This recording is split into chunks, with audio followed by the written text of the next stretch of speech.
எம்கசி Madras high court requirement கீழே இருக்கக்கூடிய district court and taluk கோர்ட்டுக்கான ரெக்யூர்மெண்ட்டு நடந்தது பார்த்தீங்களா? ஸோ அதில் நீங்கள் அவரோட எதிர்பார்த்த ஒரு ரிசல்ட்டு அந்த ஃபைனல் லிஸ்ட் அப்படின்றது பப்ளிஷ் ஆகிருக்கு. யாருக்குன்னு பார்த்தீங்கன்னா examiner, reader, senior பெயிலிஃப், junior பெயிலிஃப், process server, process writer, xerox operator, lift operator, இந்த மாதிரி 10th எஜுகேஷன் ஸ்டாண்டர்ட் குவாலிஃபிகேஷனில் உள்ளவங்களாம் பார்த்தீங்கன்னா முடிச்சுட்டு எல்லாமே ரிட்டன் எக்ஸாம் எல்லாமே சிவி எல்லாமே கிளியர் பண்ணிவிட்டு இன்டர்வியூலாம் கிளியர் பண்ணிவிட்டு இப்போ அவங்க ஃபைனல் லிஸ்ட்டுக்கு எக்ஸ்பெக்ட் பண்ணிகிட்டு இருந்தாங்க. அந்த லிஸ்ட்டு பார்த்தீங்கன்னா பப்ளிஷ் ஆகிருக்கு. இது பார்த்தீங்கன்னா ஃபைனல் லிஸ்ட்டு அண்டு அதோடு சேர்த்து வெயிட்டர் லிஸ்ட்டு ரெண்டுமே பப்ளிஷ் ஆகிருக்கு.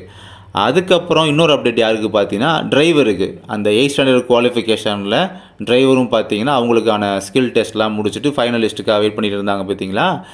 அவங்களுக்கும் பார்த்தீங்கன்னா இப்போ அந்த final list and waiter list ரெண்டுமே பார்த்தீங்கன்னா 2 லிஸ்ட்டுமே பார்த்தீங்கன்னா பப்ளிஷ் பண்ணியிருக்காங்க.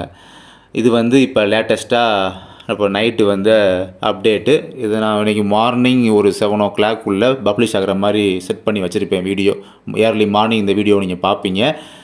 அண்ட் இந்த 2 ரிசல்ட்டுமே பார்த்தீங்கன்னா அந்த டிரைவர் லிஸ்ட்டு அப்படின்றது டிரைவருக்கான ஃபைனல் லிஸ்ட்டு அப்படின்றது இந்த மந்தோட ஃபஸ்ட்டு வீக் எண்டில் வரும் நம்ம எதிர்பார்த்தோம். நான் அப்படி தான் சொல்லியிருந்தேன், எதிர்பார்ப்பு அப்படி வைக்கலாம்னு. அதே மாதிரி இந்த எக்ஸாமினர் பெயிலிஃபுக்கான ஃபைனல் லிஸ்ட்டும் பார்த்தீங்கன்னா இந்த மந்தோட 2nd வீக் எண்டில் வரும்னு நம்ம எதிர்பார்க்கலாம்னு சொல்லி ஒரு எக்ஸ்பெக்டேஷன் வச்சுருந்தோம். பட் இது ரெண்டுமே சேர்த்து பார்த்தீங்கன்னா 3rd வீக் எண்டில் வந்திருக்கு. ஓகேங்களா?